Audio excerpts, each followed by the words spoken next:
जैसे बैठ जाओ साइड में।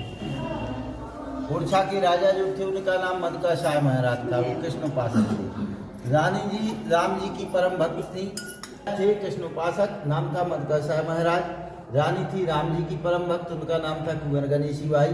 राजा रानी में भक्ति भाव को लेकर ऐसे ही बैठे थे तो सत्संग हुआ। राजा ने कहा आप हमारे साथ वृंदावन चलिए, हम आपको कृष्ण भगवान के दर्शन कराएंगे, थोड़ी ऐसी जगह छोड़ के। तो राजा कहे चलो वृंदावन, रानी कहे नहीं राम अति पावन। और बैठो राजा रानी में सत्संग हुआ। राजा ने कहा वृंदावन चलिए, रानी बोली हम नहीं जाएंगे वृंदावन, आप अयोध्या चलिए, हम आपको राम जी के दर्शन कराएंगे। इस प्रकार वाद विवाद हुआ। जब वाद विवाद हुआ तो राजा ने बोल दिया, बोले रानी तुम ऐसा करो, राम जी को ओरछा लेकर आओ और हमें दर्शन कराओ, तो हम मानेंगे कि राम जी की आप सच्ची उपासक हैं। इतना जैसे ही कहा, रानी जो कि बुंदेला वंश की थी, बोली प्राण जाए पर वचन ना जाए, मैं आपको वचन देती हूँ कि ओरछा जब लौटूंगी, जब रामलला को लेकर आ जाऊंगी, नहीं तो वहीं पर प्राण त्याग दूंगी। निकल पड़ी अयोध्या में, सरयू नदी के किनारे बैठकर कई वर्षों तक तपस्या की, और तपस्या करने के बाद भी जब भगवान ने दर्शन नहीं दिए, अब सोचा यहीं पे प्राण त्याग देना चाहिए। और जैसी सरयू मैया में छलांग लगाई तो एक बार तो बाहर आ गई, दूसरी बार छलांग लगाई फिर भी बाहर आ गई, और तीसरी बार जब छलांग लगाई तो भक्त के वश में है भगवान, भगवान को प्रकट होना पड़ा। बोले रानी मांगो, क्या वर मांगती हो? बोले आप हमारे साथ ओरछा चलिए। बोले रानी ओरछा चलने के लिए हम तैयार हैं, लेकिन जाने से पहले हमारी 3 शर्तें होंगी, उन्हें स्वीकार करना होगा। बोले कौन कौन? पहली ये कि पुष्प नक्षत्र में जाएंगे, 27 दिन में एक बार विशेष नक्षत्र होता है पुष्प नक्षत्र, पुष्प नक्षत्र में जाएंगे और पैदल जाएंगे, किसी हाथी घोड़ा या आपके वाहन से नहीं जाएंगे। और जो साधु संतों की टोलियां होंगी, जो समूह होगा, हमारे आगे पीछे श्री राम नाम संकीर्तन करता हुआ जाएगा। पहली शर्त रानी ने स्वीकार की। दूसरी शर्त उन्होंने ये रखी कि ओरछा रानी जी जैसे हम पहुंचेंगे तो राजपाट आप लोगों का नहीं रहने देंगे, ओरछा के राजा राम हम कहलाएंगे। दूसरी शर्त भी रानी ने प्रेम से स्वीकार की। तीसरी शर्त उन्होंने ये रखी कि ओरछा में बाल रूप में जाएंगे, बच्चे के रूप में, और आपको गोदी में लेकर जाना होगा, और गोदी से जहाँ विराजमान करेंगी, चाहे मंदिर में, महल में या जंगल में, कहीं भी उतारें, हम वहीं बैठकर रह जाएंगे, अन्य स्थानों पर नहीं जाएंगे। तीनों शर्तों को रानी ने स्वीकार किया, यहाँ लेकर आने लगी। अब जैसे ही लेकर आने लगी, अब मन में थोड़ा सा विचार आ गया। जैसा विचार? राशि मन कि क्यों ना मंदिर ऐसी जगह बनवाया जाए कि हमारे महल के ठीक सामने हो, महल में एक झरोका खिड़की हो, उस खिड़की में बैठे बैठे हम रामलला के दर्शन करें। ये आपने देखा होगा, बड़ा सा एक पुराना मंदिर बना हुआ है चतुर्भुज भवन, वो मंदिर भगवान के लिए बनाया गया था। और जो किला है, किले में एक खिड़की आज भी बनी हुई है, उस खिड़की से उस मंदिर के दर्शन होते हैं अभी। तो ये विचार जैसे ही मन में आया, भगवान ने माया से तीसरी शर्त बुला दी, क्योंकि भगवान को ये सब पसंद नहीं था।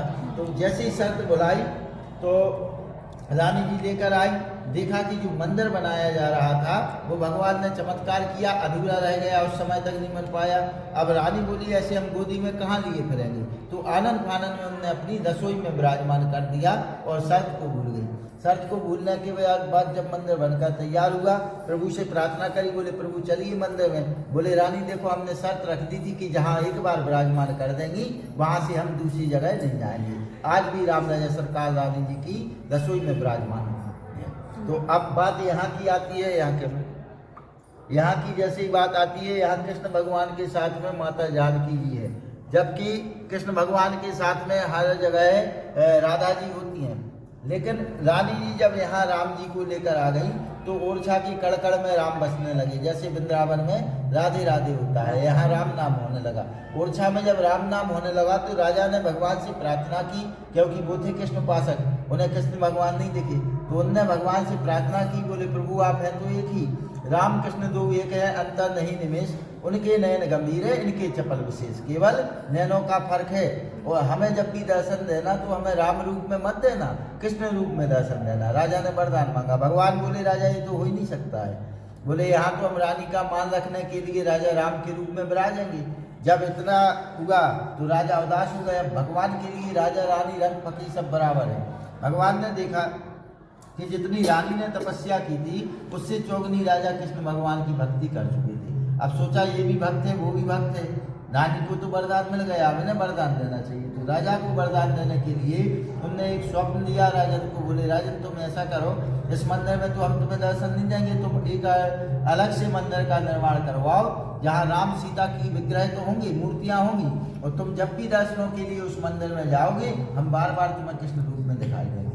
राजा बड़े प्रसन्न हुए, मंदिर का निर्माण कराया गया, राम और सीता जी के विग्रह बनवाए गए।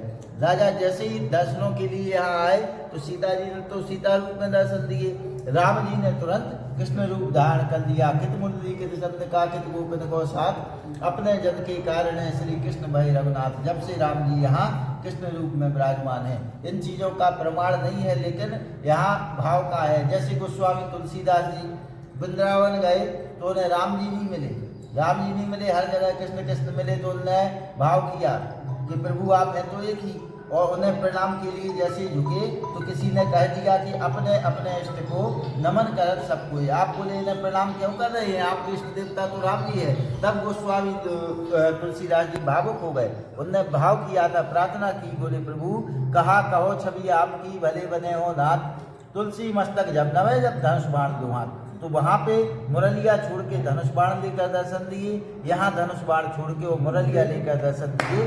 जाती रही भावना कैसी जब मूरत देखी तंत्र, बोले राजा सरकार। ये पूरी कथा यहाँ से, बाकी आप इतनी दूर से आई हैं तो हमने कहा कथा तो जरूरी है और बहुत बढ़िया कथा है।